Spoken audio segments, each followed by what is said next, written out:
Assalamu alaikum او پخیر راغلی. Once again welcome to the class. Dear students, په نننی کلاس کې به زه تاسو ته د انګلیش هغه جملې درښایم کم چې موږ په روزمره ژوند کې ډېر زیات استعمالو. نو که تاسو زموږ یوټیوب چینل تر اوسه پورې نه وي سبسکرایب کړی نو پلیز مهرباني وکړئ دا سبسکرایب کړئ. بسم الله الرحمن الرحیم. How is the weather today? نن موسم څنګه دی؟ How is the weather today? نن موسم څنګه دی؟ که تاسو د چا نه تپوس کوئ چې نن موسم څنګه دی تاسو به په انګلیش کې داسې وایئ How is the weather today? نن موسم څنګه دی؟ It's hot today. نن ګرمي ده. It's hot today. نن ګرمي ده. هغو به تاسو ته بیا په جواب کې وایي چې نن ګرمي ده. It's hot today. نن ګرمي ده. It's hot today. نن ګرمي ده. It's cool today. نن یخنی ده. It's cool today. نن یخنی ده. که یخنی وي نو به تاسو ته وایي چې It's cool today. که ګرمي وي نو هغو به تاسو ته بیا وایي چې It's hot today. It's cool today. نن یخنی ده. What do you do? تاسو څه کار کوئ؟ What do you do? تاسو څه کار کوئ؟ که تاسو د چا نه تپوس کوئ چې تاسو څه کار کوئ نو په انګلیش کې به تاسو داسې کوئ چې What do you do? تاسو څه کار کوئ؟ I'm a doctor. زه یو ډاکټر یم. I'm a doctor. زه یو ډاکټر یم. د مریضانو علاج کوم کم د ماشومانو علاج کوم یا د لوی علاج کوم. I'm a doctor. زه یو ډاکټر یم. I'm a doctor. Where are you from? تاسو د کوم ځای یئ؟ Where are you from? تاسو د کوم ځای یئ؟ که تاسو د چا نه تپوس کوئ چې تاسو د کوم ځای یئ نو په انګلیش کې به تاسو داسې تپوس کوئ چې Where are you from? تاسو د کوم ځای یئ؟ I am from Pakistan. زه د پاکستان یم. I am from Pakistan. زه د پاکستان یم. ابا تاسو ته وایي چې زه د پاکستان یم یا به وایي چې د افغانستان یم که وایي چې د افغانستان یم داسې به وایي چې I am from Afghanistan. زه د افغانستان یم. Where do you live? ته چیرته اوسیږې؟ Where do you live? ته چیرته اوسیږې؟ که تاسو ته بیا تپوس کوئ چې ته خو د پاکستان یا د افغانستان یې خو چې اوسیږې چیرته نو په انګلیش کې به تاسو داسې وایئ Where do you live? ته چیرته اوسیږې؟ Can you help me? تاسو زما مرسته کولی شئ؟ Can you help me? تاسو زما مرسته کولی شئ؟ تاسو په یو تکلیف کې یئ تاسو په سم مشکلاتو کې یئ تاسو د چا مدد غواړئ تاسو به ورته وایئ چې Can you help me? تاسو زما مرسته کولی شئ؟ Yes, I can. او زه کولی شم.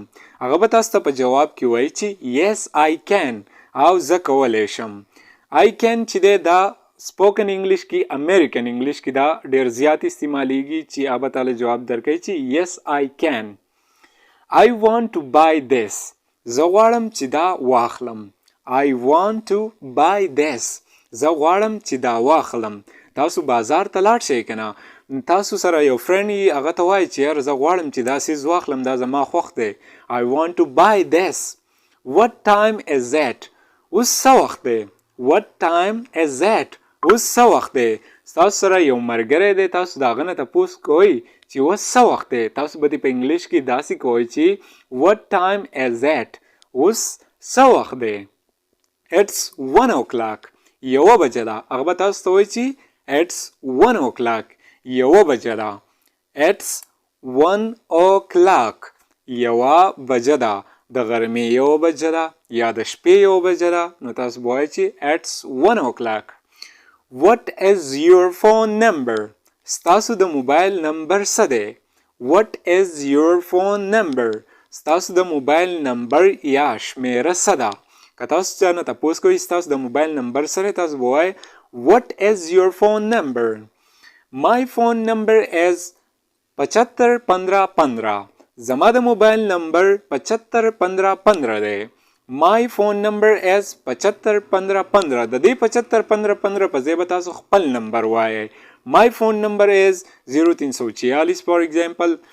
What did you do today? تاسو نن څه وکړل؟ What did you do today? تاسو نن څه وکړل. که تاسو چاته تپوس کوئ که نه چې تاسو نن په دې ثابته ورځ کې څه وکړل، نو تاسو به ورته وایئ چې what did you do today. تاسو نن څه وکړل. I went to the market. زه بازار ته تللی وم. I went to the market. زه بازار ته تللی وم. هغه به تاسو ته وایي چې زه بازار ته تللی وم، یا چې دی ما ګاډی چلوو نو هغه به تاسو ته مختلف دغه شانتي وایي. I went to the market. Did you buy anything interesting? آیا تاسو څه خوندور واخیستل؟ Did you buy anything interesting? آیا تاسو څه خوندور واخیستل؟ تاسو داسې څه انټرسټینګ دلچسپ واخیستل چې ماته ووایئ. Yes, I bought a book. او ما یو کتاب واخیستو. Yes, I bought a book. او ما یو کتاب واخیستو. bought وای اخیستو ته او buy ورته هم وای. خو bought چې دی که نه دا به موږ د تیر وخت دپاره استعمالو. What about you? او تا څنګه؟ مطلب دا دی چې تا څه وکړل په نننۍ ورځ کې، یا ته څنګه یې. ته زما نه زه ستا نه تپوس وکړم how are you، زه ورته یم ښه یم، بیا ورته ته وایې چې what about you او ته څنګه یې. what about you تا څه وکړل. I stayed at home and watched a movie. زه په کور کې ناست وم او فلم مې کتو. I stayed at home and watched a movie. زه په کور کې ناست وم او فلم مې کتو. بس نور زه بهر ته نه وم وتی، دغه کار مې کړی و. ډیر سټوډنټس، که تاسو غواړئ چې موږ د روان انګلیش زده کړو او روان انګلیش دی ووایو د انګریزانو په شانتي، نو بیا زموږ یوټیوب چینل د وس نه سبسکرایب کړئ، ځکه په را روان کلاسونو کې به زه تاسو ته د انګلیش ګرامر ټیچ کوم. د دې سره سره به زه تاسو ته سپوکن انګلیش ټیچ کوم چې د هغې په مدد سره بیا تاسو په خپله باندې د انګلیش فقرې جوړوئ. په خپله باندې به تاسو د انګلیش د فقرو جوړولو قابل شئ. نو که دا ویډیو ستاسو خوښه شوي نو د حوصله افزایۍ دپاره ماته کمنټ وکئ، ویډیو لایک کئ، د ملګرو سره یې شریک کئ چې هغو ته هم څه هیلپ میلاو شي. تھینکس فار واچینګ د ویډیو.